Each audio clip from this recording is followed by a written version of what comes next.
तुमच्याकडे एक रकमी पैसे आहेत पण दर महिन्याला खात्रीशीर उत्पन्न हवंय का? पैसे सुरक्षित राहावे आणि दर महिन्याला खात्रीशीर उत्पन्न यावं अशी गुंतवणूक शोधताय का? तणावाशिवाय दर महिन्याला पैसा यावा अशी योजना आहे का?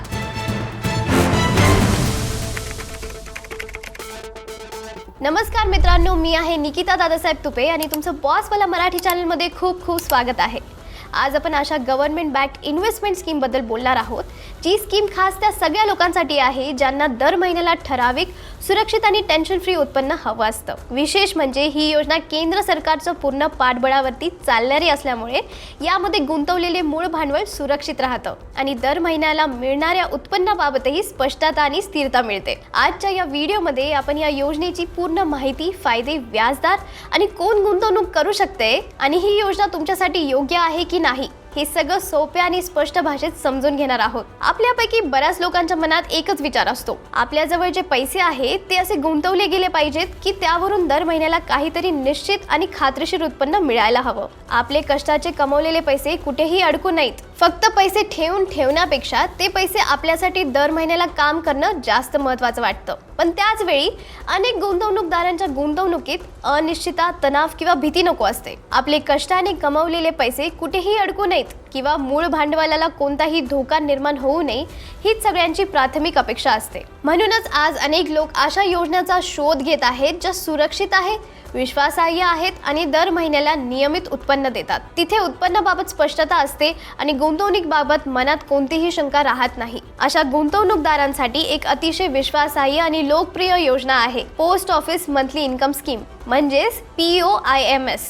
पोस्ट ऑफिस मंथली स्कीम नेमकं काय आहे ते आपण बघून घेऊया. ही एक विश्वासार्ह आणि लोकप्रिय गुंतवणूक योजना आहे. ही योजना 1985 साली सुरू करण्यात आली असून आजही ती केंद्र सरकारच्या पूर्ण पाठबळावरती चालते. त्यामुळे या योजनेत गुंतवणूक करताना सुरक्षिततेबाबत कोणतीही शंका राहत नाही. ही योजना एक स्मॉल सेव्हिंग स्कीम्स आहे आणि ही देशातील प्रत्येक कचेरीत म्हणजे पोस्ट ऑफिसमध्ये उपलब्ध आहे. म्हणजे शहरात असाल किंवा गावात कुठल्याही पोस्ट ऑफिसमधून ही योजना सहजपणे सुरू करता येते. सरकारच्या देखरेखीखाली चालणारी असल्यामुळे या योजनेला दीर्घकाळापासून गुंतवणूकदारांचा विश्वास मिळत आलेला आहे. या योजनेचं मुख्य उद्देश एकच आहे, तुम्ही जेवढी गुंतवणूक कराल त्यावर तुम्हाला दर महिन्याला निश्चित आणि खात्रीशीर व्याज मिळावं. ज्यांना एक रकमी रक्कम गुंतवून त्यावरून दर महिन्याला नियमित उत्पन्न हवं असतं त्यांच्यासाठी ही योजना विशेष उपयुक्त ठरते. सध्या पोस्ट ऑफिस मंथली इन्कम स्कीमवर 7.40% वार्षिक व्याजदर दिलं जात आहे. उदाहरणार्थ, जर तुम्ही या योजनेत 9 लाख रुपये गुंतवले तर दर महिन्याला तुम्हाला सुमारे 5,550 इतकं व्याज मिळतं. त्याचप्रमाणे जर तुम्ही जॉईंट अकाउंटच्या माध्यमातून रुपये 15 लाख गुंतवणूक केली तर दर महिन्याला थेट 9,250 इतकं नियमित उत्पन्न मिळू शकतं. आता हे आकडे कसे मोजले जातात, व्याजाची गणना कशी होते आणि गुंतवणुकीनुसार उत्पन्न काय फरक पडतो, आता आपण गुंतवणुकीनुसार दर महिन्याला मिळणारे व्याज बघूया. तर मित्रांनो, पोस्ट ऑफिस मंथली स्कीम मध्ये तुम्ही जेवढी रक्कम गुंतवणार त्यानुसार तुम्हाला दर महिन्याला मिळणाऱ्या व्याजाची रक्कम ठरते. सध्या लागू असलेल्या 7.40% वार्षिक व्याजदरानुसार जर तुम्ही 1 लाख रुपये गुंतवणूक केली तर तुम्हाला दर महिन्याला सुमारे रुपये 617 इतकं व्याज मिळतं.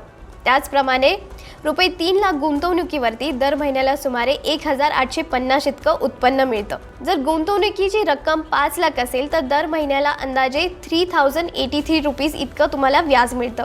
थोडी मोठी गुंतवणूक केल्यास उत्पन्नही वाढतं. उदाहरणार्थ, 9 लाख रुपये गुंतवणूक केली तर दर महिन्याला सुमारे 5,550 इतकं व्याज मिळू शकतं आणि 10 लाख गुंतवणुकीवरती दर महिन्याला अंदाजे 6,167 मिळतात. आणि जर तुम्ही जॉईंट अकाउंटच्या माध्यमातून रुपये 15 इतकी कमाल गुंतवणूक केली तर दर महिन्याला थेट 9,250 इतकं नियमित उत्पन्न मिळू शकतं. हे अनेकांसाठी एक चांगलं मंथली सपोर्ट ठरू शकतंय. आता एक महत्त्वाची सूचना, वरील सर्व आकडे जानेवारी ते मार्च 2026 या कालावधीसाठी लागू असलेल्या 7.40% व्याजदरावर आधारित आहेत. व्याजदरात बदल झाल्यास या रकमेवरती त्याचा परिणाम होऊ शकतो. आता आपण पोस्ट ऑफिस MIS स्कीमची मुख्य वैशिष्ट्ये पाहूया.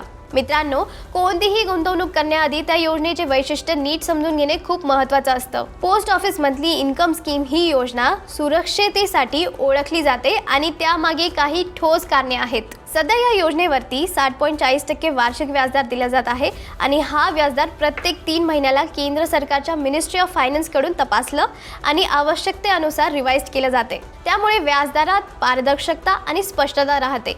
या योजनेतील सर्वात मोठा फायदा म्हणजे तुम्हाला मिळणारं व्याजदर महिन्याला थेट तुमच्या खात्यात जमा होतं। त्यामुळे नियमित उत्पन्नाचा एक स्थिर स्रोत तयार होतो जो अनेक गुंतवणूकदारांसाठी उपयोगी ठरतो। पोस्ट ऑफिस MIS स्कीमचा कालावधी 5 वर्षाचा आहे।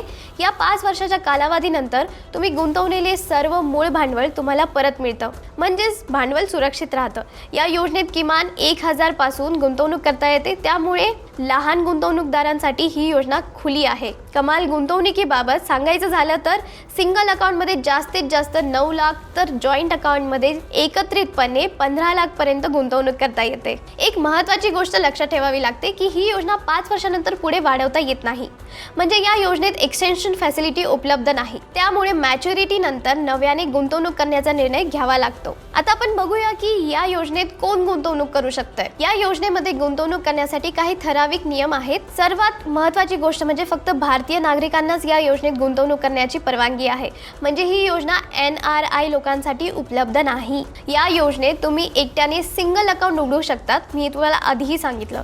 त्याचबरोबर जर कुटुंबातील सदस्यांसोबत एकत्र गुंतवणूक करायची असेल तर जास्तीत जास्त 3 व्यक्ती मिळून जॉईंट अकाउंट सुद्धा उघडू शकता। जॉईंट अकाउंटमुळे जास्त रक्कम गुंतवण्याची संधी मिळते। याशिवाय मुलांच्या नव्याने देखील पोस्ट ऑफिस MIS खाते उघडता येते। अशा खात्याचं संचालन मुलांचे पालक किंवा कायदेशीर गार्डियन करतात। त्यामुळे मुलांच्या भविष्यासाठी सुरक्षित गुंतवणूक करण्याचा हा एक चांगला पर्याय ठरू शकतो। आता व्याजाची रक्कम कशी मिळते हे मी तुम्हाला सांगते।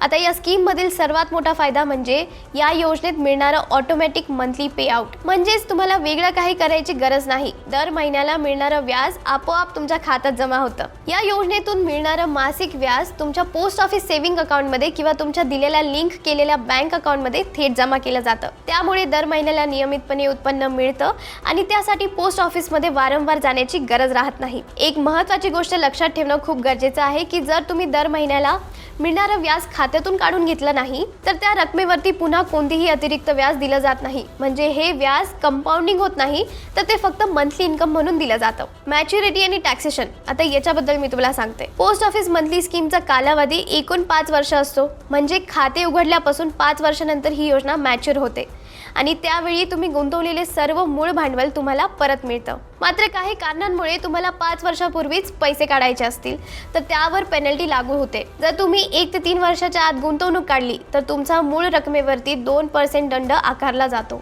आणि जर तुम्ही 3 वर्षानंतर पण 5 वर्षांपूर्वी पैसे काढले तर 1% पेनल्टी लागू शकते। त्यामुळे शक्य असेल तर पूर्ण 5 वर्षाचा कालावधी पूर्ण करणं फायदेशीर ठरतं।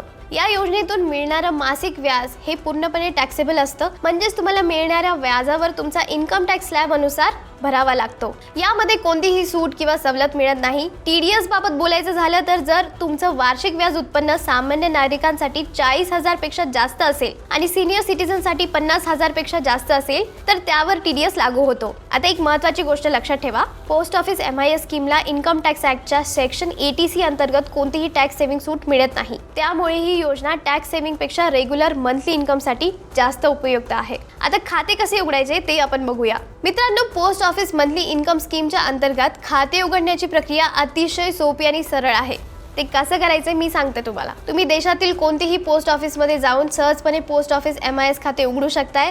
यासाठी वेगळी शाखा किंवा खास कार्यालय शोधण्याची गरज नाही। खाते उघडताना तुम्हाला भरलेला ॲप्लिकेशन फॉर्म द्यावा लागतो। त्यासोबतच KYC कागदपत्रे जसे की आधार, पॅन कार्ड तसेच पासपोर्ट साईज फोटो सादर करावा लागतो। ही सर्व कागदपत्रे दिल्यानंतर खाते उघडण्याची प्रक्रिया पूर्ण केली जाते। गुंतवणूक करताना तुम्ही कॅश, चेक किंवा डिमांड ड्राफ्ट यापैकी कोणत्याही माध्यमातून पैसे जमा करू शकतात। यामुळे तुमच्या सोयीप्रमाणे गुंतवणूक करणे सोपं होतं। एक अतिरिक्त सुविधा म्हणजे ही खाते एका पोस्ट ऑफिसमधून दुसऱ्या पोस्ट ऑफिसमध्ये ट्रान्सफर करता येतं। त्यामुळे स्थलांतर झालं तरी खात्याबाबत कोणतीही अडचण येत नाही। तसेच खाते उघडताना नॉमिनेशन फॅसिलिटी देखील उपलब्ध आहे, ज्यामुळे भविष्यातील अडचणी टाळता येतात। तर मित्रांनो, आजचा हा व्हिडिओ तुम्हाला उपयोगी वाटला असेल तर लाईक नक्की करा। अशीच महत्त्वाची आर्थिक माहिती तुमच्या कुटुंबापर्यंत पोहोचावी असं वाटत असेल तर हा व्हिडिओ शेअर करा। तुमच्या मनात अजून काही शंका असतील किंवा पुढच्या व्हिडिओचा विषय सांगायचा असेल तर कमेंट सेक्शनमध्ये नक्कीच सांगा आणि बॉसवाला मराठी चॅनलला सबस्क्राईब करायला विसरू नका। बॉसवाला बी द बॉस.